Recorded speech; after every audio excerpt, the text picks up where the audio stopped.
you're going to want to file for your articles of organization. So your articles of organization is simply your LLC or your PLLC, or if you are, and I'm going to explain those in a second, if you're in the state of California, you are the only one that is exempted from this. California has the one exemption in which you are going to typically always file for a professional corporation or a limited liability partnership. We'll just leave it as, California just likes to do things differently, right? So if you're in California, you're gonna be a professional corporation or a limited liability partnership. If you're in any other of the states in the United States, it is going to be best to start with an LLC or a PLLC. Now, I am not an accountant. I am not a CPA or an attorney. This is just based on experience, guys. So please, if anything in your state or wherever you are at, if you want further guidance, then definitely reach out to a small business attorney in the area or anything like that. What I like to tell people a lot is I like to just try to help people from spending sometimes thousands of dollars on something that can be simply done yourself. I'm all about all of us being independent as possible and reaching out for help when of course we need it with something like that.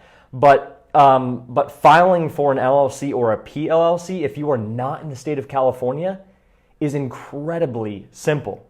And I can't stand it when people tell me, oh my gosh, I paid $500, $1,000 to an attorney to do that for me.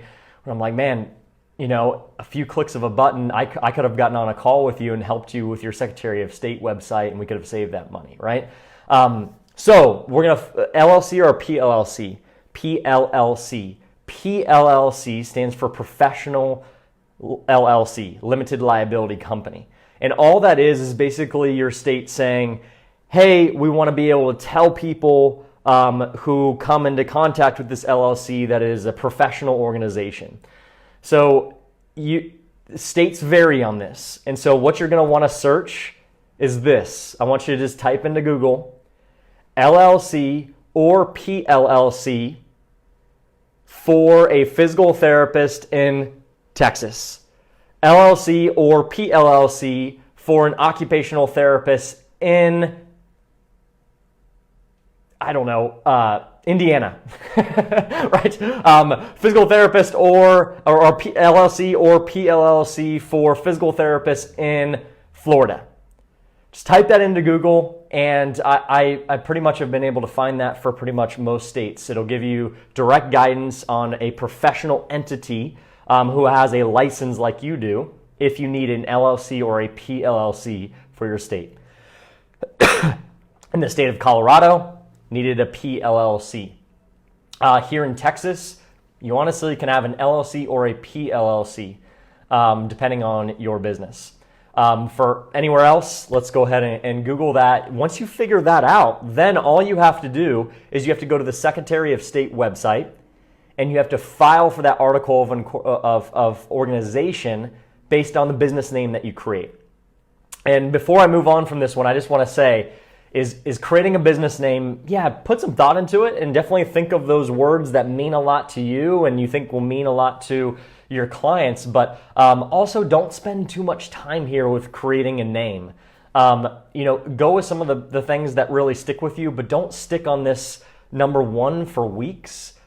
We're just delaying the inevitable, right? We're making something, making a block in our path that really is unnecessary, because the reality is you can always go back in a business and create a DBA, which is a doing business as, for your business, and call it something else.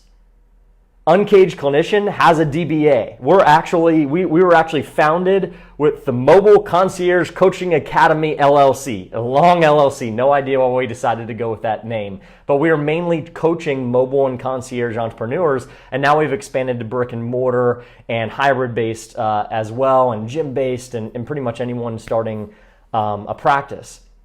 And so we had to then file a DBA for Uncaged Clinician for the state of Texas. So very simple to do. So once you have your LLC or your PLLC, which is honestly fairly quickly in most states besides New York and California, sometimes New York and California can be a little bit slow.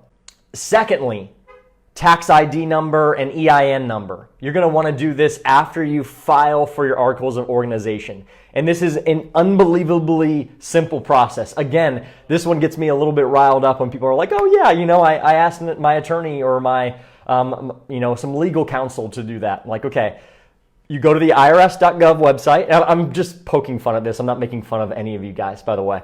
You go to irs.gov. You type in your articles of incorporation name and a few other different things, and bam, it essentially spits out a tax ID number and an EIN number that you'll use for the life of that business. Okay? That's step number 2. You got to have that so you can pay taxes. And you also have to have that to take payment in many cases as well.